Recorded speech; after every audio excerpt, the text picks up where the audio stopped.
कनिका ने समर्थ को ये कहते हुए सुना कि वो अमर के खिलाफ कोई चाल चलने वाला था, तो उसने समर्थ से कहा, देखो समर्थ, तुम जैसा बोल रहे हो मैं वैसा कर रही हूँ। तुम्हें जो करना है तुम करो, लेकिन अमर को कोई नुकसान नहीं पहुंचाना। बाकी तुम चाहे रूही को मार भी दो तो मैं कुछ नहीं कहूंगी। ये सुनते ही समर्थ ने गुस्से से कहा, तुमसे किसी ने राय नहीं मांगी है। जब बोलने को कहा जाए तभी मुंह खोला करो। मेरे सामने ज्यादा स्मार्ट बनने की जरूरत नहीं है। चलो अब निकलो यहां से। कनिका समर्थ की बात सुनकर चुप हो गई। अगले दिन रूही अपनी बेकरी में काम कर रही थी। तभी उसके पास एक कॉल आया जिसे सुनकर वो शॉक रह गई। अमर भी रूही के पास ही था। अमर ने रूही से पूछा, क्या हुआ, सब ठीक तो है? तभी रूही घबराकर अमर से बोली, वो हवेली, पापा की हवेली, वो नंदिता मां नीलाम कर रही है। मुझे जाना होगा, तुम बेकरी का ख्याल रखना। ये बोलकर रूही वहां से निकल गई। अमर कुछ बोलता उससे पहले ही रूही वहां से जा चुकी थी। रूही ने बाहर आकर टैक्सी ली और सीधे वहां से हवेली की ओर निकल गई। रास्ते में जाते वक्त रूही ने उस नंबर पर फिर से कॉल करने की कोशिश की जिससे उसे अभी अभी कॉल आई थी। असल में वो फोन किसी और का नहीं बल्कि रंजन का था। रूही ने रंजन को फोन किया तो दूसरी ओर से रंजन ने फोन उठाते हुए कहा, क्या हुआ रूही, आप निकल गई हवेली के लिए? मुझे माफ कर दीजिए, मुझे होटल के काम से बाहर आना पड़ गया, नहीं तो मैं भी आपके साथ आता। रूही ने घबराहट में रंजन से कहा, नहीं कोई बात नहीं, पर आपको पता कैसे चला? रंजन ने रूही से कहा, वो मेरे एक दोस्त का फोन आया था, उसी ने मुझे बताया कि आज वो एक हवेली खरीदने जा रहा था। जब मैंने उससे पूछा तो उसने जो हवेली बताई वो आपके पापा की ही थी। रूही ने रंजन से थोड़ा परेशान होते हुए कहा, पर ये तो पापा के नाम पर थी, तो नंदिता उसे कैसे? रंजन ने रूही की बात को समझते हुए आगे कहा, नंदिता ने धोखे से यह हवेली अपने नाम करवा ली थी। ये सुनते ही रूही को समझ नहीं आ रहा था कि नंदिता इतनी मक्कार कैसे हो सकती थी। थोड़ी ही देर में रूही हवेली पर पहुंच गई थी, पर सामने का जो नजारा था वो देखकर रूही की आंखें फटी की फटी रह गई। उसने देखा कि नंदिता एक किनारे खड़ी होकर मुस्कुरा रही थी और कुछ लोग उस हवेली के लिए बोली लगा रहे थे। तभी नंदिता ने रूही को वहां देखा। नंदिता रूही के पास आई। उसकी बाजू पकड़कर किनारे करते हुए नंदिता ने रूही से कहा, तुम्हारी हिम्मत कैसे हुई रूही यहाँ आने की? तुम यहाँ क्या कर रही हो? रूही ने नंदिता से कहा, वहां पे ऐसा क्यों कर रही है? प्लीज ऐसा मत कीजिए, ये पापा की आखिरी निशानी है, कम से कम ये तो आप मुझसे मत छीनिए।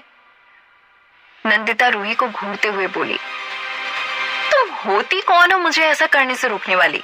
मेरा जो मन करेगा मैं वो करूंगी। ये हवेली मेरे नाम है। तुम लोगों ने मेरी जिंदगी बर्बाद की है, तो मुझे अपनी जिंदगी बनाने के लिए जो करना होगा मैं वो करूंगी। रूही ने नंदिता से अपनी बाहें छुड़ाते हुए कहा, आप आखिर इतनी कठोर दिल कैसे हो सकती हैं? आपने पापा के दिए हुए पैसे भी हमें नहीं दिए और अब आप हमारे माँ पापा की आखिरी निशानी, ये हवेली भी हमसे छीनना चाहती हैं। नंदिता ने रूही को घूरते हुए कहा, मेरे पास फालतू समय नहीं है कि मैं तुम्हें बार बार वही सब बोलूं या समझाऊं। ये बोलकर नंदिता वहां से नीलामी की जगह पर चली गई। रूही को समझ नहीं आ रहा था कि वो कैसे और क्या कहकर इस नीलामी को रोकती। नीलामी शुरू हो चुकी थी। हवेली की बोली लगाने के लिए वहां पर बहुत सारे लोग थे। भीड़ में से किसी ने हवेली की नीलामी लगाते हुए कहा, 80 लाख। किसी और ने कहा 90 लाख। किसी और ने कहा 1 करोड़। भीड़ में से किसी और ने कहा 1.5 करोड़। इस तरह कई लोग बोलियां लगा रहे थे। आखिर में किसी ने हवेली की कीमत 5 करोड़ लगाई। ये सुनने के बाद किसी ने भी आगे कोई बोली नहीं लगाई। तभी नीलामी कर रहे आदमी ने काउंटिंग शुरू की। 5 करोड़ 1, 5 करोड़ 2। वो आखिरी काउंटिंग करने ही वाला था कि तभी भीड़ के बीच में से एक रौबदार आवाज आई, 10 करोड़। सब उस आदमी को देखना चाह रहे थे जिसने 5 करोड़ की हवेली का दाम 10 करोड़ लगाया था। नीलामी लगाने वाले ने फाइनल काउंटिंग की और कहा, 10 करोड़ 1, 10 करोड़ 2, 10 करोड़ 3 और ये हवेली आपकी हुई। भीड़ में सभी ने तालियां बजानी शुरू कर दी। नंदिता भी खुश थी, लेकिन जैसे ही उसने 10 करोड़ की बोली लगाने वाले आदमी को देखा तो उसका खिला हुआ चेहरा मुरझा गया। जब नंदिता ने आंख उठाकर सामने देखा तो वो आदमी कोई और नहीं बल्कि अमर था। नंदिता ये देखकर शॉक रह गई। उसने खुद से कहा, जिसके पास एक फूटी कौड़ी नहीं रहती थी, जो एक एक दाने को परेशान हो रहा था, आखिर उसके पास इतने पैसे कहां से आ गए कि उसने 10 करोड़ देकर ये हवेली खरीद ली। रूही अपना सिर झुकाकर एक किनारे बैठी थी। उसे लग रहा था कि आज उससे उसके माँ पापा की हवेली भी छिन गई। अमर ने सारी फॉर्मेलिटीज पूरी कर दी और फिर वो रूही के पास आ गया और सिर नीचे करके बैठी रूही के सामने एक फाइल दिखाकर बोला, ये हवेली अब तुम्हारी है। जब रूही ने सिर उठाकर देखा तो उसकी आंखें फटी की फटी रह गई थी। उसके सामने अमर खड़ा था।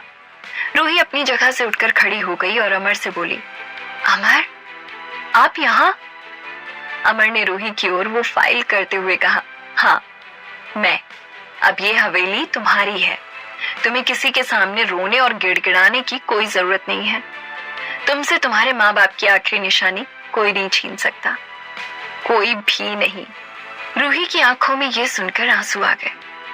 रूही ने अमर के हाथ से जब वो फाइल ली तो उस पे साफ साफ लिखा था कि वो हवेली रूही के नाम पर खरीदी गई थी। रूही ने अमर को हैरानी से देखते हुए कहा, आपने ये हवेली मेरे नाम पर क्यों खरीदी? अमर ने मुस्कुराकर जवाब दिया, हवेली मेरे नाम पर हो या तुम्हारे नाम पर क्या फर्क पड़ता है, होगी तो तुम्हारी ही ना। ये सुनकर रूही के मन में अमर के लिए इज्जत और बढ़ गई। तभी रूही की नजर दूर खड़ी नंदिता पर गई। रूही वो फाइल लेकर नंदिता के पास गई और गुस्से से नंदिता से कहा, आपको क्या लगता है कि आप मुझे इतनी आसानी से बर्बाद कर देंगी? अब मुझे बर्बाद करना इतना आसान नहीं है, पर आज मैं आपको आपकी असली जगह जरूर दिखाऊंगी। ये बोलते हुए रूही हवेली के अंदर चली गई और थोड़ी देर में हवेली के अंदर से नंदिता की फोटोज और उसके सामान को लेकर नंदिता के सामने फेंकते हुए बोली, ये है आपकी असली जगह। अगर आप हमें अपनी औलाद नहीं मानती तो आज से हमारा भी आपके साथ दुश्मनी के अलावा कोई और रिश्ता नहीं है। ये बोलकर रूही अमर का हाथ पकड़कर हवेली के अंदर चली गई। उतरे हुए मुंह से नंदिता ने अपना सामान उठाया और वहां से निकल गई। हवेली के अंदर आने के बाद रूही ने देखा कि उसने अमर का हाथ पकड़ा हुआ था, तो हड़बड़ाकर उसने उसका हाथ छोड़ दिया और अमर से बोली, सॉरी, वो गलती से। अमर ने मुस्कुराकर कहा, कोई बात नहीं। रूही ने प्यार भरी नजरों से अमर को देखते हुए कहा, आज आपने जो मेरे लिए किया है मैं वो कभी नहीं भूल सकती। आज आपने मुझे मेरी जिंदगी का सबसे बड़ा तोहफा दिया है। अमर ने रूही की आंखों से बह रहे आंसुओं को पोंछने के लिए अपना एक हाथ बढ़ाया और उसके गाल पर रखते हुए कहा, मैं तुम्हारी आंखों में आंसू नहीं देख सकता। आज के बाद तुम्हें कभी भी किसी से डरने की कोई जरूरत नहीं है। ये बोलकर अमर उसे देखता रह गया। रूही ने अमर को गले से लगा लिया। आज रूही को अमर की बाहों में एक अजीब सा सुकून महसूस हो रहा था। अमर ने भी रूही को पकड़ लिया था। अमर के दिल की धड़कनें रूही को साफ सुनाई दे रही थी। इतने समय से अमर और रूही के बीच में क्या कुछ नहीं हुआ था, पर आज रूही और अमर दोनों के दिल को जो सुकून मिल रहा था वो शायद उन्हें कहीं और नहीं मिलता। कुछ देर वो दोनों ऐसे ही रहे। अमर ने रूही से कहा, अब हमारे जीवन में कोई तकलीफ नहीं आएगी, पीछे जो भी हुआ उसे भूल जाओ। अब हम एक नई शुरुआत करते हैं। ये सुनते ही रूही के होठों पर एक मुस्कान आ गई।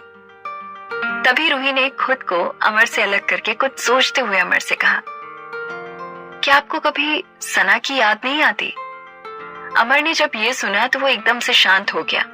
अमर ने रूही से कहा, सना मेरा पास्ट थी और पास्ट बीत जाता है। हमें अपना प्रेजेंट और फ्यूचर याद रखना चाहिए। हाँ, वो मेरे बच्चों की माँ थी, ये बात मैं नहीं भूलूंगा, पर अब वो उससे ज्यादा कुछ भी नहीं है। रूही को ये सुनकर थोड़ा सा अजीब लगा। उसने सोचा, क्या सना सिर्फ अमर के बच्चों की माँ थी? अमर तो सना से कितना प्यार करते थे। रूही ने अमर से कहा, पर आप उसे प्यार। अमर ने रूही के होठों पर अपनी उंगली को रख दिया और कहा, मैं सना का नाम भी नहीं सुनना चाहता। उसने जो भी किया है उसके बाद तो बिल्कुल भी नहीं। ये सुनकर रूही हैरान थी कि आखिर सना ने ऐसा क्या कर दिया था। रूही ने सवालिया नजरों से अमर को देखा, जिसे अमर समझ चुका था। इसीलिए उसने अपनी बात को आगे बढ़ाते हुए कहा, कुछ समय पहले मुझे कुछ कॉल आते थे, कुछ मैसेज आते थे। अमर ने रूही को सारी बात बताई। फिर अमर ने आगे कहा, अगर वो जिंदा भी है तो मुझे अब उससे कोई वास्ता नहीं। रूही ये सुनकर सन्न रह गई। उसने कहा, अमर पर ऐसा कैसे हो सकता है? सना तो मर चुकी है। फिर अमर ने कहा, मुझे भी ऐसा ही लगता था, पर जो कॉल आई थी मैंने उसकी रिकॉर्डिंग अपने पास रखी है। ये बोलकर अमर ने वो रिकॉर्डिंग रूही के सामने प्ले कर दी। रिकॉर्डिंग सुनने के बाद रूही को वो आवाज जानी पहचानी सी लगी, पर रूही ने अमर से कुछ भी नहीं कहा। कुछ देर बाद वो दोनों घर के लिए निकल गए। घर पहुंचने के बाद रूही ने देखा तो अवनी मायूस बैठी थी। रूही अवनी के पास आकर बैठ गई और उससे बोली, क्या हो गया आज मेरी प्रिंसेस को? किसी से लड़ाई हुई है क्या? छोटी सी अवनी ने रूही के गोद में बैठते हुए कहा, मम्मा, मेरे सारे दोस्त मेरा मजाक बनाते हैं। वो बोलते हैं कि हमारे पास बड़ा घर नहीं है तो हम बड़े स्कूल में कैसे पढ़ सकते हैं। फिर कुछ देर शांत रहने के बाद अवनी ने आगे कहा, मम्मा, कल जब हम भैया के दोस्त के घर गए थे तो वहां पर भैया के दोस्त भी भैया को बोल रहे थे कि हमारा घर कितना छोटा है, इसीलिए हम उन्हें घर पर नहीं बुलाते। पर भैया ने वहां किसी से कुछ भी नहीं कहा। मम्मा, हमारे सारे फ्रेंड्स हंसते हैं, हमारे पास हमारा बड़ा घर कब होगा? रूही ने प्यार से अवनी और आरव दोनों के गालों पर अपना हाथ रखते हुए कहा, किसने कहा कि हमारे पास बड़ा घर नहीं है? हम बहुत जल्दी ही अपने नए और बड़े वाले घर में जाएंगे। तुम दोनों बिल्कुल भी परेशान मत हो। जैसे ही आरव और अवनी ने नए घर के बारे में सुना, उनकी आंखों में चमक आ गई। अवनी ने खुश होते हुए रूही से कहा, सच में मम्मा, हम नए घर में जाएंगे? फिर रूही ने हाँ में अपना सिर हिला दिया। ये बात सुनते ही अवनी और आरव दोनों खुशी से उछल पड़े। ये अब हम नए घर में रहेंगे, हमारा नया घर होगा। अगले दिन रूही नंदिता के एनजीओ उससे मिलने के लिए गई, पर जब रूही नंदिता के एनजीओ के अंदर गई तो उसे कुछ आवाज सुनाई दी। रूही वहीं दरवाजे के पास छुप गई। जब रूही ने देखा तो नंदिता और समर्थ आपस में बात कर रहे थे। नंदिता ने समर्थ से कहा, इस अमर के पास न जाने कैसे इतने पैसे आ गए। मैं उस हवेली को बेचना चाह रही थी जिससे रूही के पास कुछ भी ना बचे, पर उस अमर ने आकर मेरा सारा प्लान चौपट कर दिया। उसने वो हवेली खरीद ली और तो और उसने हवेली की चाबी रूही को दे दी और रूही ने मेरा ही सामान घर से बाहर फेंक दिया। समर्थ ने मुस्कुराते हुए कहा, मैंने आपसे पहले ही बोला था कि कोई भी डिसीजन बेवकूफी में या जल्दबाजी में मत लेना, लेकिन आपको मेरी बात माननी ही कहाँ होती है। अब आप वही करेंगी जो मैं आपसे बोलूंगा। रूही ने जैसे ही ये सुना वो शॉक हो गई। उसे पता चल गया कि नंदिता और समर्थ मिले हुए थे। वो समझ नहीं पा रही थी कि आखिर वो करे तो क्या करे। उसके पैरों तले जमीन खिसक चुकी थी। नंदिता और समर्थ की सच्चाई जानकर क्या करेगी रूही? क्या रूही नंदिता से बात करेगी कि उसने सना की आवाज निकालकर अमर से बात क्यों की? क्या होने वाला है आगे उनकी जिंदगी में, जानने के लिए सुनते रहिए। नंदिता और समर्थ की बातें सुनकर रूही का पूरा शरीर जैसे कांप गया था। उसे पता नहीं चला कि वो जिंदा भी थी या नहीं, क्योंकि उसने तो कभी सपने में भी नहीं सोचा था कि उसकी जिंदगी में जो भी आज तक हुआ था वो सब एक प्लान के अकॉर्डिंग था। वो तो बेखबर और अनजान होकर हमेशा से यही सोचती रही थी कि जो भी इंसान उसकी जिंदगी में आया था और जो भी उसके साथ हो रहा था वो उसकी किस्मत थी। लेकिन ऐसा नहीं था। समर्थ का उससे प्यार करना और उससे शादी करना भी नंदिता का बुना हुआ जाल था, जिसमें रूही सचमुच फंस चुकी थी। और उस जाल से निकलने के बाद अभी भी रूही पूरी तरह से आजाद नहीं हो पाई थी। आज भी कहीं ना कहीं वो अंदर ही अंदर इन सब के लिए घुट रही थी। लेकिन रूही ने इस समय खुद को संभाल लिया और ये कड़वा सच एक्सेप्ट करके जोर से ताली बजाते हुए उन दोनों के सामने आ गई। जैसे ही रूही एक एक कदम करके उन दोनों के पास आ रही थी, समर्थ और नंदिता की दिल की धड़कनें बढ़ती जा रही थी। भले ही समर्थ के बारे में रूही पहले से जानती थी कि समर्थ उसका बुरा चाहता था, लेकिन अब तो उन दोनों का असली प्लान रूही के सामने आ चुका था। इस वक्त रूही से ज्यादा अगर कोई परेशान और घबराया हुआ था तो वो थी नंदिता। नंदिता को कुछ भी समझ नहीं आया और वो हड़बड़ाहट में रूही को देखकर मुस्कुराते हुए बोली, रूही, तुम यहाँ क्या कर रही हो? जैसे ही नंदिता ने इतना कहा तो रूही जोर से हंसने लगी और हंसते हुए बोली, आप तो इतना डर गई कि आपको ये भी नहीं पता कि मुझसे क्या सवाल करना चाहिए और क्या नहीं। आप मुझसे पूछ रही हैं कि मैं यहाँ क्या कर रही हूँ, जबकि इसका जवाब तो आपको देना है। जैसे ही रूही ने इतना कहा तो नंदिता एकदम चुप हो गई। फिर वो और आगे बढ़ते हुए समर्थ की तरफ देखकर बोली, सच बताऊं समर्थ, तो आज से मैं तुमसे या तुम्हारी हरकतों से बिल्कुल भी हर्ट नहीं होने वाली हूँ, क्योंकि मुझे पता चल चुका है कि तुम ना ही कभी मेरे पति थे और ना ही वो इंसान थे जिससे मैंने प्यार किया था। वो जो भी था वो जबरदस्ती का बनाया हुआ एक खेल था जो कि तुम लोगों ने मिलकर मेरे साथ खेला और मैं उसमें फंस गई। तो आज से मेरे दिल में जो बचा खुचा अफसोस, या यूं कहूं कि थोड़ी बहुत हमदर्दी तुम दोनों के लिए थी, वो भी पूरी तरह से खत्म हो गई और अब मेरे अंदर सिर्फ और सिर्फ नफरत बची है, जिसे शायद तुम लोग झेल नहीं पाओगे। समर्थ रूही को देखकर गुस्से से बोला, ये तो और अच्छी बात है ना रूही कि अब लड़ाई आमने सामने की होगी, क्योंकि कम से कम अब तुम्हें ये तो पता चल गया है ना कि मैं किस वजह से तुम्हारी जिंदगी में आया था। रूही मुस्कुराते हुए समर्थ को देखकर बोली, हाँ समर्थ, ये मुझे अच्छे से पता चल चुका है और मुझे ये भी पता है कि मुझे अपनी प्रॉपर्टी में से एक फूटी कौड़ी भी तुम लोगों को गलती से भी नहीं देनी है। इतना बोलकर रूही वहां से मुड़कर जाने ही वाली थी कि तभी नंदिता उसके सामने आ गई और हाथ जोड़ते हुए बोली, रूही मुझे माफ कर दो, मुझसे गलती हो गई। मैं इस समर्थ की बातों में आ गई थी, मैं भूल गई थी कि मैं तुमसे कितना प्यार करती हूँ। रूही नंदिता के कंधे पर हाथ रखकर उसे सामने से हटाते हुए बोली, इस वक्त आप अपने रोल में नहीं हैं, इसीलिए हड़बड़ाहट में कुछ भी बोल रही हैं। पहले जाइए और सीख कर आइए कि आपको मेरे सामने कैसे बर्ताव करना है। अब ये झूठा नाटक मेरे सामने नहीं चलेगा माँ, अब तो आपका असली चेहरा मैं देख चुकी हूँ। तो ये बेटी और प्यार, ये सब बकवास मेरे सामने मत कीजिए और हटिए मेरे रास्ते से। इतना बोलकर रूही गुस्से से वहां से चली गई। रूही जरूर उन दोनों के सामने स्ट्रॉन्ग बनकर उन्हें जवाब देकर वापस आ गई थी, लेकिन आज वो पूरी तरह से टूट चुकी थी। उसका मन ये मानने को तैयार नहीं था कि 2 साल तक जिस लड़के से उसने प्यार किया और जिससे उसने शादी की और जिससे अपना सब कुछ दे दिया, वो लड़का तो असल में रूही से प्यार करता ही नहीं था।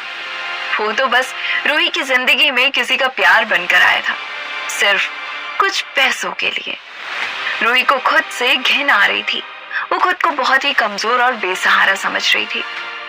फुटपाथ पर चलते हुए रूही खुद से बड़बड़ाते हुए बोली, मैंने नंदिता माँ को हमेशा अपनी सगी माँ समझा, लेकिन फिर भी ऐसा क्यों?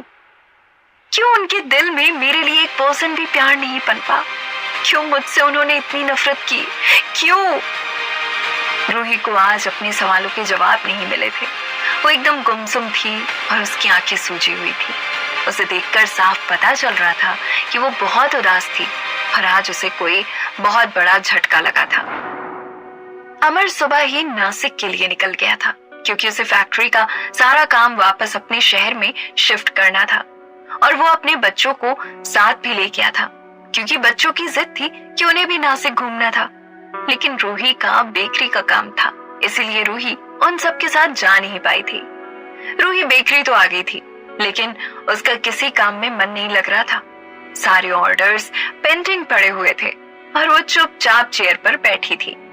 यहाँ तक कि उसका ध्यान इस बात पर भी नहीं गया था कि कोई उसे 10 मिनट से लगातार देख रहा था, और ये कोई और नहीं बल्कि रंजन था, जो कि रूही को काफी देर से परेशान और गुमसुम देख रहा था। आखिरकार जब उससे एक जगह पर खड़ा नहीं रहा गया तो वो उसके पास आ ही गया और उसे देखकर बोला, और रंजन ने भी उसे इस बारे में कुछ भी नहीं बोला। कुछ देर बाद रूही रंजन के बड़े से विला में थी, लेकिन उस विला को देखने में ऐसा बिल्कुल भी नहीं लग रहा था कि वहां कोई पार्टी थी, और ना ही वहां की पार्किंग में कोई भी कार खड़ी थी। रूही हैरानी से इधर उधर देखते हुए रंजन से बोली, मुझे नहीं लगता कि यहाँ कोई पार्टी है, कहीं तुमने मुझसे झूठ तो नहीं बोला? रंजन उसे देखकर मुस्कुराते हुए बोला, भले ही मैं पूरा सच ना बताऊं, लेकिन मैं झूठ नहीं बोलता। और इतना बोलकर उसने रूही से अंदर चलने का इशारा किया।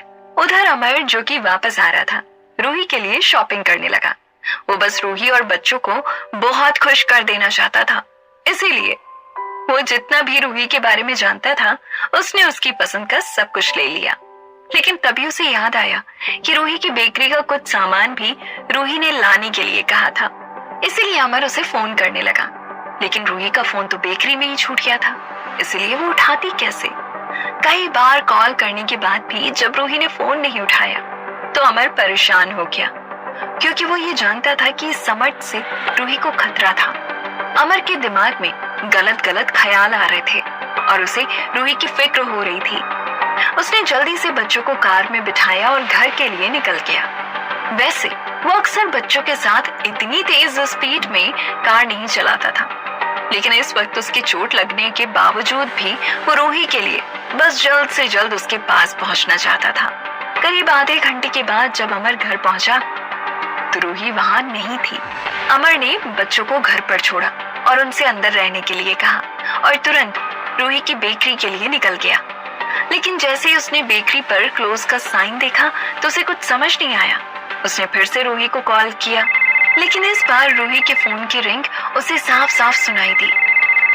तब उसे समझ में आया कि फोन तो बेकरी के अंदर ही रखा हुआ था। रिंग सुनने के बाद तो अमर सचमुच बहुत ज्यादा डर गया था। वो गुस्से में समर्थ के घर के लिए निकलने ही वाला था कि तभी एक ब्लैक कलर की कार उसके सामने आकर रुकी और उसका मिरर डाउन हुआ और उसके अंदर बैठा समर्थ मुस्कुराते हुए अमर को देखकर बोला, कहीं तुम अपनी वाइफ रूही को तो नहीं ढूंढ रहे? अमर गुस्से से उसकी तरफ देखते हुए बोला, अगर तुम्हारी वजह से कुछ हुआ होगा ना तो मैं तुम्हारी आंखें नोच लूंगा, और इस बार इसे धमकी मत समझना। समर्थ मुस्कुराते हुए अपने कान पकड़कर बोला, तौबा तौबा, मेरी इतनी हिम्मत कि मैं तुम्हारी पत्नी के साथ कुछ करूं? अरे वो तो खुद ही अपने बेस्ट फ्रेंड रंजन के घर स्पेशल पार्टी में गई है, भला वो अब मुझ जैसे गरीबों के साथ क्या करेगी? इतना बोलकर समर्थ अपनी कार से आगे निकल गया, लेकिन अमर उसकी बात सुनकर न जाने क्यों एकदम चुप हो गया था। अमर ने अपने थम चुके कदमों के साथ एक गहरी सांस ली और फिर धीरे से कार में आकर बैठ गया। जब वो रंजन के घर पहुंचा तो उसे पता चला कि रंजन अपने विला में था। उधर रूही रंजन के विला के अंदर आते ही उसे बड़े ध्यान से देखने लगी। वो विला बाहर से दिखने में जितना सुंदर था, अंदर से उससे कहीं ज्यादा रॉयल था। रूही ने जैसे ही सामने देखा तो टेबल पर एक छोटा सा केक रखा हुआ था और कुछ बलून्स जमीन पर पड़े हुए थे। रंजन रूही को देखकर बोला, रूही, मैंने कहा था ना मैं झूठ नहीं बोलता। हाँ, वो बात दूसरी है कि इस पार्टी में मैंने सिर्फ तुम्हें इनवाइट किया है, क्योंकि मैं जानता हूँ कि मेरी खुशी में पूरे दिल से कौन शामिल हो सकता है और कौन नहीं। रंजन की बात सुनकर रूही उसे बड़ी हैरानी से देखने लगी। फिर वो अगले ही पल न जाने क्यों रंजन की बात पर चिड़चिड़ा गई और उसे देखकर बोली, रंजन, तुम्हें एक बार बताना तो चाहिए था कम से कम। मैं अमर से बात करके आती, वो परेशान होकर मुझे ढूंढ रहा होगा और मेरे पास मेरा फोन भी नहीं है। रूही की बात सुनकर रंजन उसे कुछ हैरानी से देखते हुए बोला, रूही, मैंने तो सुना था कि तुम्हारे और अमर के बीच में कोई रिश्ता नहीं है। इनफैक्ट तुम दोनों तो आपस में सही से बात भी नहीं करते, तो फिर अचानक से तुम अमर के बारे में इतनी चिंता क्यों कर रही हो? जैसे ही रंजन ने इतना कहा तो रूही गुस्से में उसे जवाब देने ही वाली थी कि तभी वहां अमर आ गया। वो तेज आवाज में रूही को देखकर बोला, रूही। अचानक से अमर की आवाज सुनकर रूही चौंक गई। रंजन और रूही को एक साथ देखकर अमर को बुरा तो बहुत लगा था, लेकिन इस वक्त उसने ना रूही से कुछ कहा और ना ही रंजन की तरफ एक बार भी देखा। वो सीधे रूही के पास गया, उसका हाथ पकड़कर उसे बाहर ले आया। रूही और अमर कार में बैठने वाले थे कि तभी पीछे से रंजन आ गया और वो अमर को देखकर धीरे से बोला, अमर, रूही को कम से कम केक तो खा लेने देते। क्यों रंजन ने अपनी पार्टी में सिर्फ रूही को इनवाइट किया था और क्यों वो अमर और रूही के रिश्ते को लेकर इतने सवाल कर रहा था? ये जानने के लिए सुनते रहिए कोई मुझको यूं मिला है।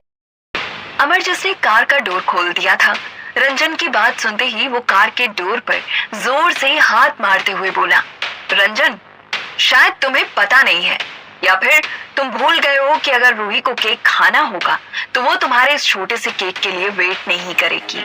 वो खुद केक बना सकती है और उसके पास एक बेकरी है। इतना बोलकर अमर रूही की तरफ देखकर बोला, रूही अंदर बैठो, मैं बच्चों को अकेले घर पर छोड़कर आया हूँ। जैसे ही अमर ने इतना कहा तो रूही चुपचाप कार में बैठ गई, लेकिन उसे अमर का इस तरह से बर्ताव करना अच्छा नहीं लग रहा था। रूही के अंदर बैठते ही अमर रंजन के पास गया और उसे देखकर बोला, अगर पार्टी करने का इतना ही शौक है ना तो इस शहर में हजारों लड़कियां हैं, उनके साथ पार्टी करो। मेरी बीवी को जबरदस्ती उसके मन के बिना अपनी पार्टी में लाने की कोई जरूरत नहीं है। और अगर तुम्हें अपनी पार्टी सेलिब्रेट करनी ही थी तो फिर एक ग्रैंड पार्टी रखनी चाहिए थी ना। तुमने सिर्फ रूही को ही क्यों बुलाया? कहीं ऐसा तो नहीं कि तुम्हें रूही से आज के दिन कोई खास बात कहनी थी जिसके लिए तुम रूही को यहाँ पर लेकर आए थे? जैसे ही अमर ने इतना कहा तो रंजन उसकी तरफ देखकर मुस्कुराते हुए बोला, अमर तुम फालतू में इतना गलत सोच रहे हो, please be normal and chill. Ranjan की बात सुनते ही अमर भड़क गया और उसे उंगली दिखाते हुए बोला, ये चिल और नॉर्मल रहने की बातें मेरे सामने मत करना, क्योंकि मुझे अच्छे से पता है कि तुम क्या हो और क्या दिखाने की कोशिश करते हो। इतना बोलकर वो गुस्से से आकर कार में बैठ गया। रंजन कार में बैठी रूही की तरफ देख रहा था और रूही भी रंजन को देख रही थी, क्योंकि उसे पता था कि अमर का उससे बात करने का तरीका थोड़ा गलत था। अमर ने जब रूही की तरफ देखा तो वो रंजन को देख रही थी। ये देखकर अमर ने एक झटके में कार को बैक किया और रूही समझ गई कि अमर इस वक्त गुस्से में था। रास्ते भर अमर और रूही की कोई बात नहीं हुई। रूही को अमर का इस तरह से गुस्से में बात करना और रूही को वहां से लेकर आना उसे थोड़ा खराब लग रहा था। जैसे ही अमर बिल्डिंग के नीचे आया तो उसने रूही के लिए कार का डोर ओपन किया और रूही का हाथ पकड़कर उसे घर के अंदर ले जाने लगा। रूही बिना कुछ बोले अमर के साथ उसके हाथ में अपना हाथ पकड़े हुए कमरे तक तो आ गई, लेकिन जैसे ही वो कमरे के अंदर आई उसने एक झटके से अमर का हाथ झटक दिया और उसे देखकर बोली, ये सब तुम क्या कर रहे हो? तुम तो बहुत अंडरस्टैंडिंग थे ना, किसी से नहीं लड़ते थे, फिर अचानक से रंजन के साथ ऐसा बिहेव क्यों? और क्या बिगाड़ा है उसने तुम्हारा जो तुम उससे इतनी नफरत करते हो?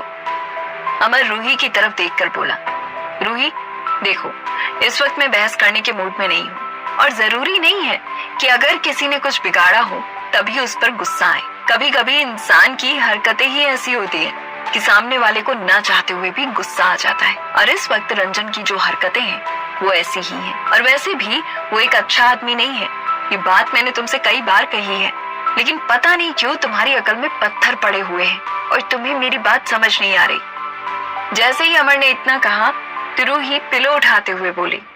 अमर रूही की तरफ देखकर बोला, रूही देखो, इस वक्त मैं बहस करने के मूड में नहीं हूँ और जरूरी नहीं है कि अगर किसी ने कुछ बिगाड़ा हो तभी उस पर गुस्सा आए। कभी कभी इंसान की हरकतें ही ऐसी होती हैं कि सामने वाले को ना चाहते हुए भी गुस्सा आ जाता है, और इस वक्त रंजन की जो हरकतें हैं वो ऐसी ही हैं, और वैसे भी वो एक अच्छा आदमी नहीं है। ये बात मैंने तुमसे कई बार कही है, लेकिन पता नहीं क्यों तुम्हारी अकल में पत्थर पड़े हुए हैं और तुम्हें मेरी बात समझ नहीं आ रही है। जैसे ही अमर ने इतना कहा तो रूही पिलो उठाते हुए बोली, और अब तो मैं तुम्हारी बात समझूंगी भी नहीं। इतना बोलकर रूही जाकर बच्चों के पास लेट गई। बच्चों को सुलाने के बाद रूही करवटें बदल रही थी।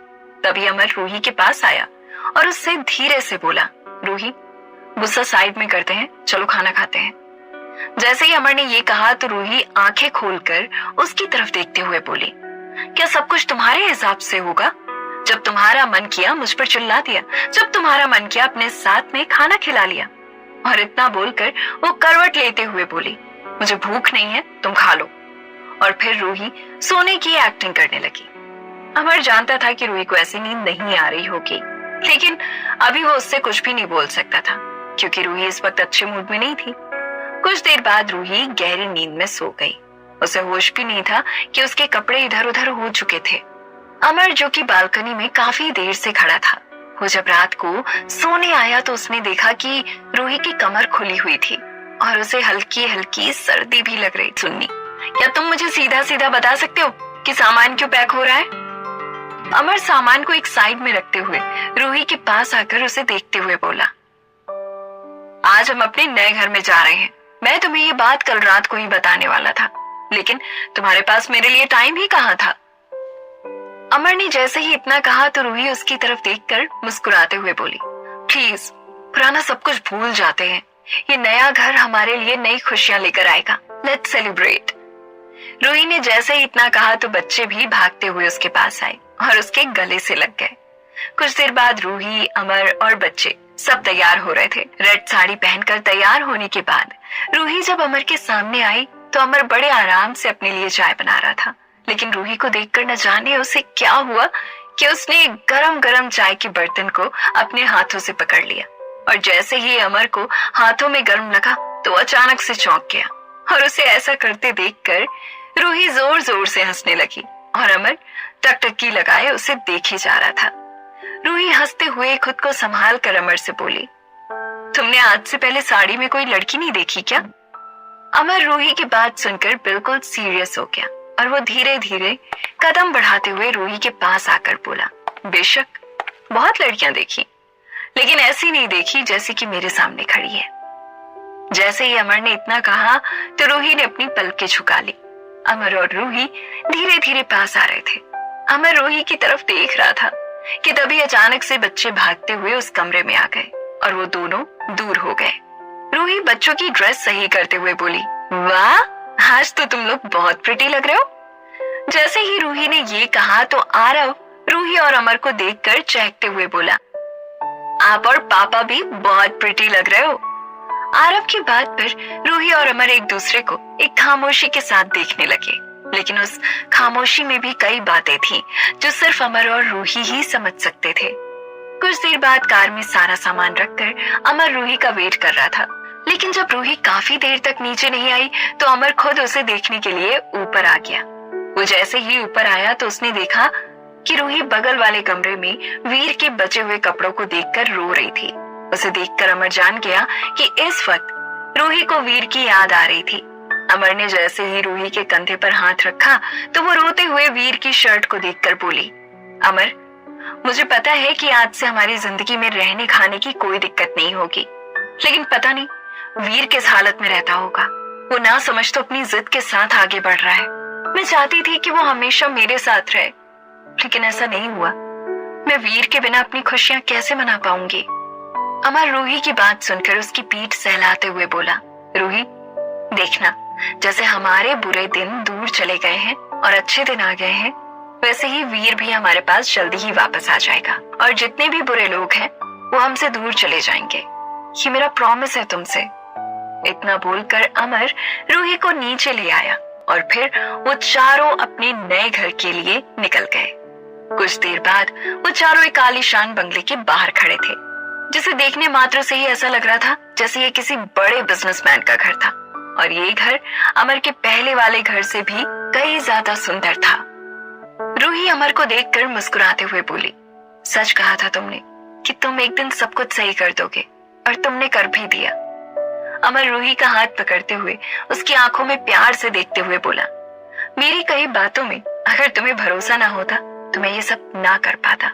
तुम्हारे साथ और तुम्हारे भरोसे ने मुझे आगे बढ़ने में कितनी मदद की है ये तुम नहीं जानती हो रूही।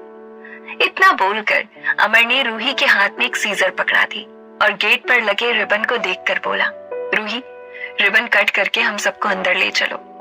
अमर का रूही को स्पेशल फील कराना उसे बहुत अच्छा लग रहा था।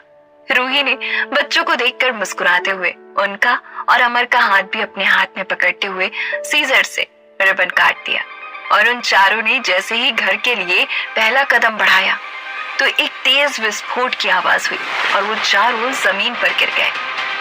2 मिनट बाद जब उनके आसपास का काला धुआं कम हुआ तो रूही और अमर ने कुछ समझने की कोशिश की कि यहाँ क्या हुआ था। बच्चे धुएं की वजह से खांस रहे थे।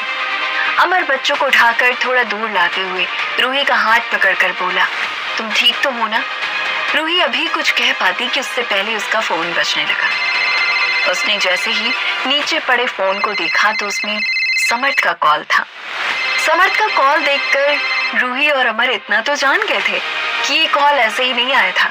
रूही ने फोन उठाकर उसे स्पीकर पर रखा। तभी समर्थ हंसते हुए उधर से बोला, वेलकम रूही डार्लिंग, अब तुमने अपने नए घर के गृह प्रवेश में तो मुझे बुलाया नहीं, लेकिन मुझे लगा कि तुम बुलाओ या ना बुलाओ, लेकिन मैं तो गिफ्ट दूंगा ही। भाई तुम्हारा पहला पति जो हूँ, कैसे तुम्हारी खुशियों में शामिल नहीं होता मैं? इसीलिए ये छोटा सा ब्लास्ट मेरी तरफ से। इतना बोलकर हंसते हुए समर्थ ने फोन काट दिया। समर्थ की बात सुनकर अमर और रूही एक दूसरे को परेशान होकर देख रहे थे। उन्हें समझ नहीं आ रहा था कि समर्थ से बचकर वो दोनों कहाँ चले जाएं, और सबसे ज्यादा डर तो उन्हें बच्चों को लेकर सता रहा था। क्या रूही और अमर की जिंदगी में सब कुछ सही हो पाएगा, और कब बुझेगी ये बदले की आग समर्थ के दिल में? ये जानने के लिए सुनते रहिए कोई मुझको यूं मिला है। रूही बच्चों को घबराया हुआ देख उन्हें खुद से लिपटाते हुए बोली, तुम दोनों ठीक हो ना? तुम्हें कहीं चोट तो नहीं लगी? बच्चे चुप और डरे हुए थे। वो बस रूही और अमर की तरफ देख रहे थे। बहुत कोशिश करने के बाद भी अमर अपने दर्द को रोक नहीं सका और उसके मुंह से आह निकल गई। रूही ने तुरंत उसकी तरफ देखा तो उसके हाथ से खून निकल रहा था। उसकी एक्सीडेंट की चोटों पर फिर से एक बार नए जख्म आ गए थे। ये देखकर रूही उसे संभालते हुए बोली, तुम मेरे साथ अंदर चलो, मैं अभी डॉक्टर को बुलाती हूँ। रूही अमर को कंधे के सहारे अंदर ले गई और उसे हॉल में लिटा दिया। कुछ देर बाद डॉक्टर भी अमर के पास थे। डॉक्टर ने अमर का चेकअप किया और ड्रेसिंग करने के बाद रूही को देखकर बोले, इन्हें बहुत आराम की जरूरत है। जिस तरह से इनके घाव हैं, उन्हें देखकर ऐसा नहीं लग रहा कि ये अपने शरीर को प्रॉपर रेस्ट दे रहे हैं। आपको इनका ख्याल रखना होगा। इतना बोलने के बाद कुछ दवा देकर डॉक्टर वहां से चले गए। रूही उदास सी अमर के पैरों के पास बैठी थी। वो कुछ देर तक अमर को एकटक देखती रही और फिर न जाने क्यों उसकी आंखों से आंसू लुढ़क गए। जब अमर ने देखा कि रूही रो रही थी तो वो धीरे से उठकर बैठ गया। उसे बैठते हुए देखकर रूही हड़बड़ा कर बोली, क्या हुआ तुम्हें? तुम्हें कुछ चाहिए तो बताओ मुझे। अमर रूही के चेहरे पर हाथ रखते हुए बड़े प्यार से बोला, तुम रो रही हो? रूही अपने आंसू छुपाकर अपनी नजरें इधर उधर घुमाते हुए बोली, नहीं, शायद आंख में कुछ चला गया होगा। अमर रूही की चिन पकड़कर उसका चेहरा उठाते हुए बोला, मैं अच्छे से समझता हूँ रूही कि तुम्हारे आंसू क्यों और किसके लिए निकलते हैं, लेकिन आज ये मेरी फिक्र में बह रहे हैं। जब अमर ने ये कहा तो रूही कुछ नहीं बोल सकी और उसने एक बार फिर से अपनी नजरें झुका ली। अमर को अच्छा लगा था कि रूही को उसकी परवाह थी, लेकिन वो रूही को ऐसे परेशान नहीं देखना चाहता था। इसीलिए वो रूही का हाथ पकड़कर मुट्ठी बांधते हुए बोला, रूही, तुम ऐसे कमजोर नहीं पड़ सकती। तुम देखना, जो भी हमारे साथ गलत कर रहे हैं, मैं उन्हें मुंह तोड़ जवाब दूंगा, और तुम इस बात की बिल्कुल फिक्र मत करो कि मैं तुम्हें कहीं भी अकेला छोड़ूंगा। फिर वो रूही को बड़े प्यार से देखते हुए अपनी सख्त आवाज में बोला, रूही, कभी जिंदगी में ऐसा कोई मोड़ आया जहां तुमसे कोई गलती हो गई, तब भी मैं दुनिया के खिलाफ जाकर तुम्हारे साथ खड़ा रहूंगा। इतना बोलकर अमर ने उसकी आंखों के आंसू पोंछ दिए और रूही थोड़ा झिझकते हुए उसकी तरफ देखकर बोली, मैं तुम्हारे लिए हल्दी वाला दूध लेकर आती हूँ। और इतना बोलकर वो किचन में चली गई। अभी रूही किचन में ही थी कि तभी अमर धीरे धीरे उसके पास आ गया और उसे देखकर बोला, मैंने तुम्हें तुम्हारा कमरा तो दिखाया ही नहीं, आओ चलो पहले घर देखते हैं। रूही उसे मना करने वाली थी, लेकिन अमर को खुश देखकर उसने कुछ भी नहीं कहा और गैस बंद करके अमर के साथ किचन से बाहर निकल गई। और फिर वो दोनों जैसे ही बाहर आए तो बच्चों को खुश देखकर वो उनमें कहीं खो से गए। बच्चे अपना कमरा देखकर बहुत ज्यादा खुश थे। उन्हें तो अब पहले से भी अच्छा रूम मिल गया था जिसमें उनके फेवरेट टॉयज थे और उनके खेलने और पढ़ने के लिए कई सारी चीजें थी। अवनी आरव को देखकर खुश होते हुए बोली, भाई ये हमारा ड्रीम हाउस है ना, ठीक वैसा ही जैसा हम लोग आर्ट बुक में बनाते थे। आरव और अवनी की बातें सुनकर अमर मुस्कुराते हुए धीरे से बोला, फाइनली मैं अपने बच्चों को उनका ड्रीम हाउस दे पाया। उसकी बात सुनकर रूही भी मुस्कुरा दी, लेकिन वो अगले ही पल एकदम सख्त हो गया और गुस्से से बोला, समर्थ ने आज बहुत बड़ी भूल की है। वो अच्छे से जानता था कि वो ब्लास्ट किसी को भी चोट पहुंचा सकता था। उसकी दुश्मनी सिर्फ मुझसे और तुमसे थी। उसने बच्चों को नजरअंदाज करके खुद पर बहुत बड़ी आफत मोल ली है। वो जानता नहीं है कि मैं अब वो अमर नहीं रहा और ना तुम वो रूही जो सब कुछ चुपचाप बर्दाश्त कर ले। अमर को गुस्से में देखकर रूही उसके कंधे पर हाथ रखकर धीरे से बोली, अमर अभी इस बात को छोड़ते हैं, उसे जो करना था वो कर चुका है। हमें इसका जवाब सही समय आने पर देना होगा और तब तक हम उसकी वजह से अपनी खुशियों को नजरअंदाज नहीं करेंगे। इतना बोलकर रूही और अमर ऊपर चले गए। एक बार फिर से रूही और अमर के कमरे अलग अलग हो चुके थे, लेकिन उन दोनों की बालकनी एक ही तरफ थी। अमर रूही को देखकर धीरे से बोला, मेरे बगल में ही तुम्हारा रूम है। अगर तुम्हें कभी भी किसी भी चीज की जरूरत हो तो तुम तुरंत मेरे पास आ सकती हो। अमर की बात सुनकर रूही मुस्कुरा दी। अमर अपने सिर पर हाथ रखकर सिर खुशलाने लगा। आज कई दिनों बाद उन चारों ने साथ में डाइनिंग टेबल पर बैठकर खाना खाया था, क्योंकि इतने दिनों से तो वो सभी जमीन पर ही खा रहे थे। खाना खाने के बाद रूही ने बच्चों को सुला दिया और फिर दवा खाकर अमर भी सो गया। रूही अपने कमरे में अकेली थी। उसे वीर की चिंता हो रही थी। कई बार उसका हाथ फोन तक गया, लेकिन फिर अगले ही पल उसने खुद को समझा लिया। लेकिन जब वीर की यादें उस पर बहुत हावी होने लगी तो वो खुद को रोक नहीं पाई और उसने वीर को फोन लगा दिया। वीर ने जब फोन उठाया तो वो नींद में था। रूही जागते हुए वीर से बोली, मुझे पता था वीर कि तुम मेरा फोन एक ही बार में उठाएगा। अच्छा सुन, मुझे ना तुझसे एक जरूरी बात करनी थी। जैसे ही रूही ने इतना कहा तो वीर उधर से चिल्लाते हुए बोला, आपको जरूरी बात आधी रात को ही क्यों करनी होती है? सुबह भी तो आप जरूरी बात के लिए फोन कर सकती थी ना। और वैसे भी आपकी जरूरी बात यही होगी ना कि मैं वापस आ जाऊं। जब वीर ने ऐसा कहा तो रूही एकदम चुप हो गई। उसे वीर से ऐसे जवाब की उम्मीद बिल्कुल भी नहीं थी, लेकिन उसने अगले ही पल खुद को समझा लिया कि हो सकता है कि नींद से जागने की वजह से वीर ने उससे इस तरह से बात की थी। इसीलिए वो एक बार फिर से वीर को समझाते हुए बोली, वीर देख, अब हमें नया घर मिल गया है। अब यहाँ तुझे कोई दिक्कत नहीं होगी। हमारे पास एक्स्ट्रा कार भी है, तो उससे कॉलेज आ जा सकता है। वीर प्लीज मेरी बात मान ले और वापस आ जा। रूही की बात सुनते ही वीर फिर से गुस्से से चिल्लाते हुए बोला, दीदी आपको एक ही बात बार बार क्यों समझानी पड़ती है? अरे आपने घर लिया है तो आप रहो ना, मेरे पीछे क्यों पड़ी हो? और हाँ, मैं उस घर में कदम भी नहीं रखने वाला, और ये मैं लास्ट बार बोल रहा हूँ, इसलिए बार बार फोन करके मुझे परेशान मत करना। इतना बोलकर वीर ने फोन काट दिया। रूही ने उसे दोबारा फोन किया तो वीर का फोन स्विच ऑफ आ रहा था। रूही रोते हुए बेड पर उल्टा लेट गई और रोते रोते उसे कब नींद आ गई उसे पता भी नहीं चला। अगली सुबह कनिका जिम जाने के लिए तैयार हो रही थी। तभी उसने देखा कि सामने से समर्थ तेज कदमों के साथ चलते हुए उसके कमरे की तरफ आ रहा था। समर्थ उसके बिल्कुल पास आकर खड़ा हो गया। कनिका समर्थ को देखकर तंज भरी हंसी हंसकर बोली, तुम जरूर यहाँ पर अपने काम के लिए आए होगे, वरना तुम्हें मेरे जैसे लोगों की जरूरत कहाँ। समर्थ सामने पड़े सोफे पर बैठते हुए बोला, कितनी होशियार हो तुम कनिका, तुम्हें सब पता है कि मैं अपनी जरूरत के लिए तुम्हारे पास आया हूँ, लेकिन शायद तुम अपनी दो जरूरी बातें भूल चुकी हो। पहली ये कि तुम्हारे पापा का बिजनेस भी कुछ ज्यादा अच्छा नहीं चल रहा। दूसरी ये कि अमर तक पहुंचाने की एकमात्र सीढ़ी मैं ही हूँ तुम्हारे पास, और अगर मैंने अपना हाथ खींच लिया तो शायद तुम्हें अपने पापा के बिजनेस और अमर दोनों से ही हाथ धोना पड़े। समर्थ की बात सुनकर कनिका गुस्से से उसे देखकर बोली, तुम मुझे धमकी दे रहे हो? समर्थ अपनी आंखें बंद करते हुए गहरी सांस लेकर खड़ा हुआ और कनिका को देखकर बोला, धमकी नहीं, यहाँ मैं एक प्रॉमिस करने आया हूँ कि मैं अमर को टच भी नहीं करूंगा। समर्थ का प्रॉमिस सुनकर कनिका 2 मिनट तक समर्थ को देखती रही और फिर बोली, और अगर इस बार प्रॉमिस टूटा तो मैं खुद जाकर सभी को बता दूंगी कि तुम जिंदा हो, और फिर तुम्हारा सारा प्लान धरा का धरा रह जाएगा। इतना बोलकर कनिका सोफे की दूसरी साइड बैठ गई और समर्थ को देखकर बोली, बोलो क्या काम है? उधर रूही बच्चों के लिए ब्रेकफास्ट बना रही थी। तभी अमर ने अपने कमरे से रूही को आवाज लगाई। रूही ब्रेकफास्ट छोड़कर भागते हुए अमर के कमरे में पहुंची तो उसने देखा कि अमर तैयार हो रहा था।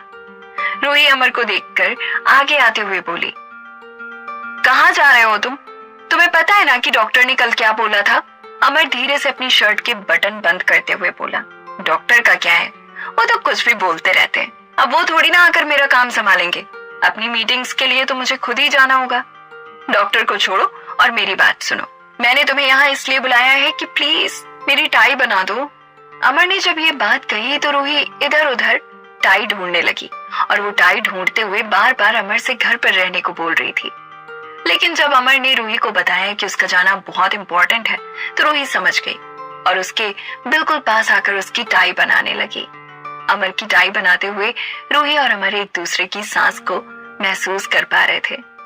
रूही के चेहरे पर उसके घुंघराले बाल उड़ रहे थे। अमर बार बार ये सोच रहा था कि वो अपने हाथों से रूही के बालों को साइड कर दे, लेकिन उसकी हिम्मत नहीं हो रही थी। वो बस रूही को देखता जा रहा था। अभी रूही और अमर एक दूसरे में खोए हुए थे कि तभी सामने गेट पर किसी ने नॉक कर दिया।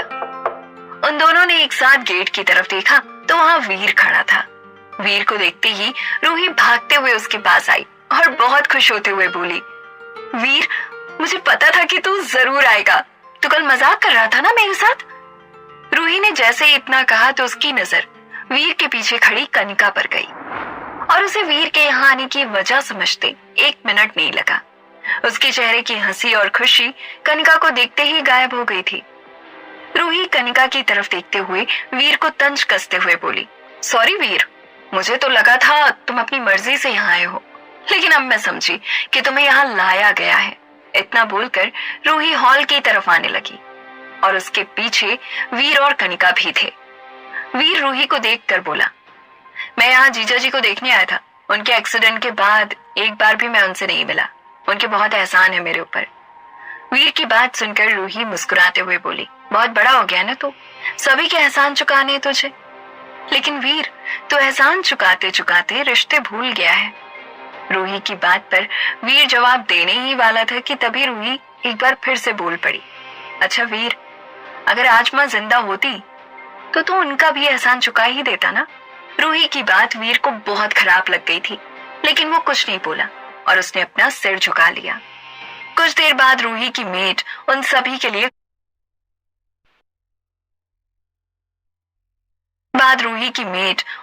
के लिए कॉफी लेकर आई। रूही कॉफी का मग उठाकर कनिका की तरफ देते हुए एक जबरदस्ती की हंसी अपने चेहरे पर लाकर बोली, सही किया कनिका तुमने कि तुम वीर के साथ आई, वरना अगर तुम अकेले आती तो गार्ड तुम्हें 2 घंटे बाहर खड़ा रखता और बिना हमारी मर्जी के अंदर भी नहीं भेजता। रूही की बात सुनकर कनिका के तन बदन में आग लग गई थी, लेकिन वो बस एक औपचारिकता भरी हंसी ही हंसकर रुक गई, क्योंकि उसे पता था कि वो इस वक्त रूही से मुकाबला नहीं कर सकती थी। समर्थ ने कनिका को वीर के साथ रूही के घर में भेज तो दिया था, लेकिन कनिका को वहां आकर ये महसूस हो रहा था कि वो जिस काम से यहाँ पर आई थी वो शायद पूरा नहीं हो पाएगा।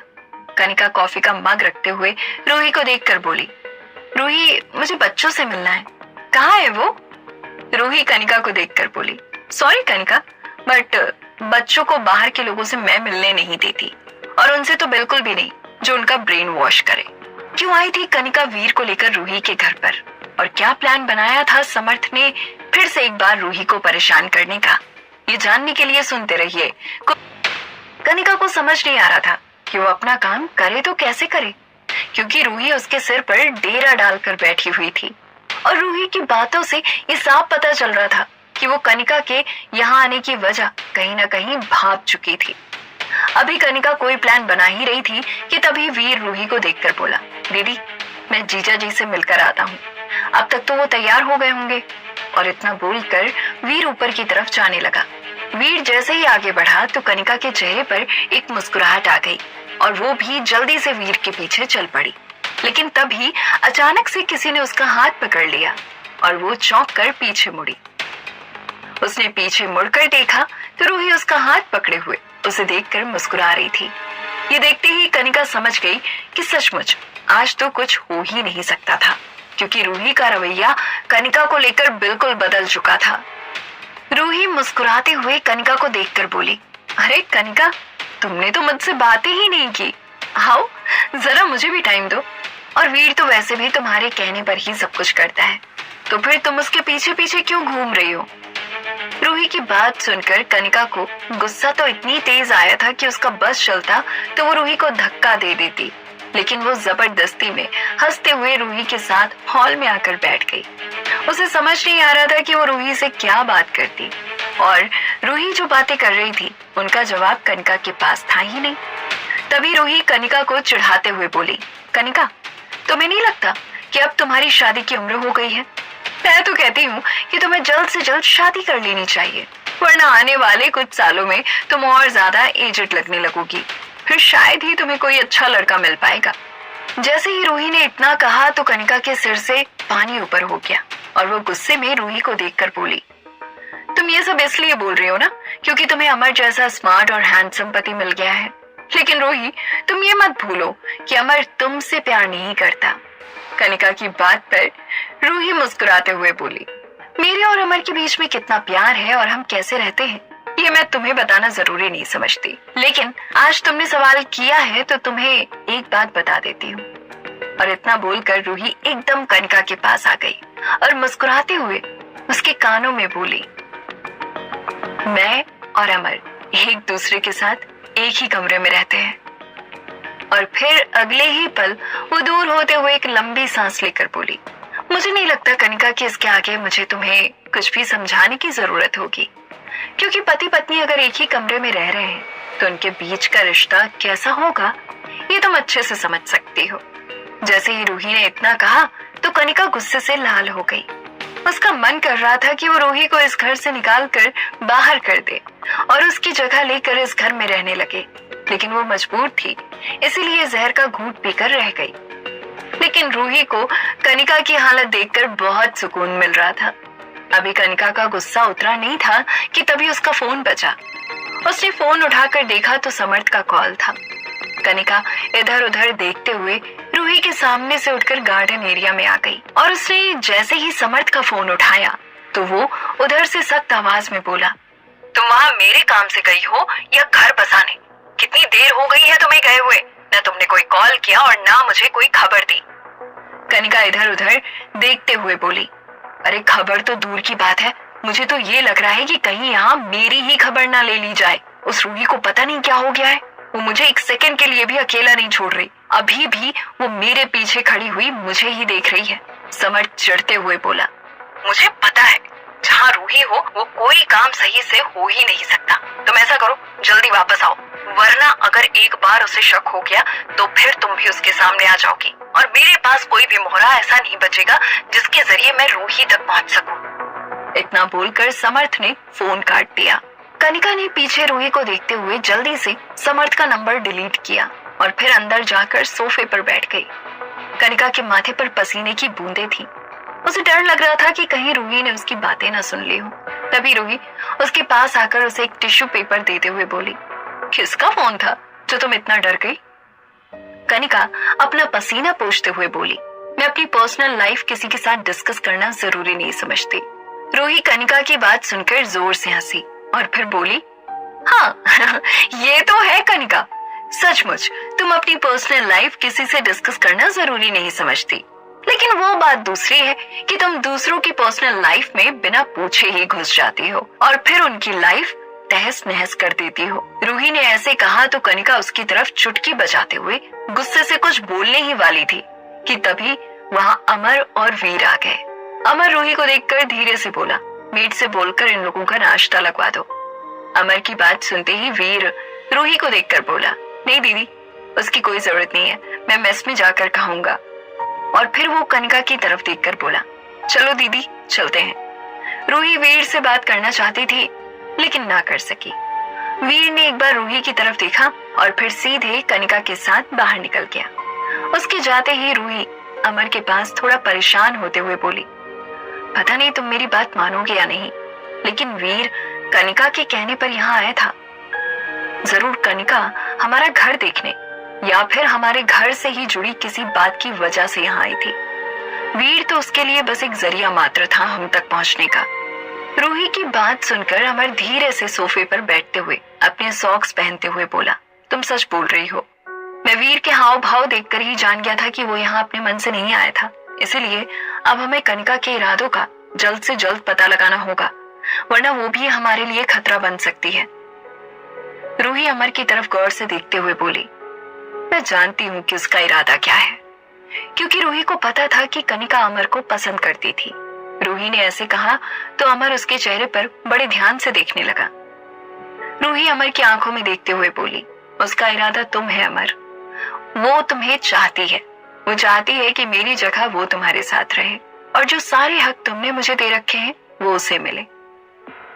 जैसे ही रूही ने इतना कहा तो अमर ने कोई जवाब नहीं दिया, बल्कि वो मेन गेट की तरफ देखकर घूरने लगा।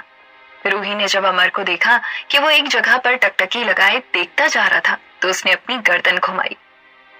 जैसे ही वो मुड़ी तो उसने देखा कि पीछे कनिका खड़ी थी। कनिका उन दोनों की तरफ देखकर अंदर आते हुए बोली, सॉरी, मैं अपना फोन भूल गई थी। और इतना बोलकर जैसे ही वो फोन उठाने के लिए टेबल के पास आई तो उसके फोन उठाने के पहले ही अमर ने उसका फोन एक झटके में उठा लिया और उसे देखकर बोला, कनिका, तुम्हें नहीं लगता कि तुम अपनी चीजें कुछ ज्यादा ही भूलती हो? कनिका अमर को देखकर मुस्कुरा रही थी, लेकिन उसकी मुस्कुराहट के पीछे का गुस्सा साफ नजर आ रहा था। अमर उसकी तरफ देखकर फोन उसके हाथ में रखते हुए बोला, कनिका, अपना दिमाग उन चीजों में मत लगाओ जो तुम्हारे हाथ में नहीं है, और ये मैं तुम्हें बहुत प्यार से बोल रहा हूँ, क्योंकि अगली बार तुम्हारी जानबूझकर की हुई किसी भी गलती के लिए समझाऊंगा नहीं। उसकी बात सुनकर कनिका अपना फोन अमर के हाथ से छीनकर तुरंत मुड़कर वहां से चली गई, क्योंकि वो भी जान गई थी कि अमर उसकी जानबूझकर चीजें भूलने वाली चाल पहचान गया था। कनिका के जाते ही अमर रूही को देखकर बोला, तुम इन सब बातों से अपना मूड मत खराब करो, चलो हम ब्रेकफास्ट करते हैं। और इतना बोलने के बाद उसने बच्चों को भी बुला लिया। अब वो चारों बैठकर एक साथ ब्रेकफास्ट कर रहे थे। तभी रूही का एक आंसू प्लेट में गिर गया। ये देखते ही अमर उसका हाथ पकड़कर धीरे से बोला, आई नो तुम वीर की वजह से परेशान हो, लेकिन रूही ऐसे रोने से कुछ भी हासिल नहीं होगा। हमें कुछ दिनों के लिए वीर को उसके हाल पर छोड़ना होगा। जब उसे एक बार कनिका की सच्चाई पता लगेगी तो वो खुद ब खुद हमारे पास वापस आएगा, और रूही उसके लिए सही है। अमर की बात सुनकर रूही ने हाँ में सिर हिला दिया और फिर उसने खुद को संभाल कर आरव और अवनी को भी ब्रेकफास्ट कराया। उन दोनों के स्कूल जाने के बाद अब अमर भी निकलने ही वाला था। वो जैसे ही कार में बैठा तो रूही अपना पर्स लेकर भागते हुए उसके पास आई और उसे देखकर बोली, क्या तुम मुझे भी बेकरी तक छोड़ दोगे? अमर कार का डोर ओपन करते हुए बोला, ये भी कोई पूछने वाली बात है? अमर ने जब ऐसे कहा तो रूही मुस्कुराते हुए कार में बैठ गई। थोड़ी देर बाद ही रूही की बेकरी आ गई और वो कार से उतर गई और अमर उसे बाय बोलकर अपने ऑफिस के लिए निकल गया। आज कई दिनों के बाद रूही बेकरी ओपन करने आई थी। उसके कई ऑर्डर्स बचे हुए थे और बहुत सारा काम पेंडिंग पड़ा था। धीरे धीरे करके रूही ने पहले तो वहां की सफाई की और फिर जैसे ही केक बनाने के लिए ब्रेड उठाई तभी उसका फोन बजने लगा। वो किचन से निकलकर बाहर आई और उसने जब देखा तो फोन किसी और का नहीं बल्कि रंजन का था। रूही को समझ नहीं आ रहा था कि वो रंजन से क्या बात करे और क्या बोले, इसलिए उसने रंजन का फोन नहीं उठाया और अपने काम में लग गई। उधर कनिका वीर को हॉस्टल छोड़ने के बाद सीधे समर्थ के घर गई।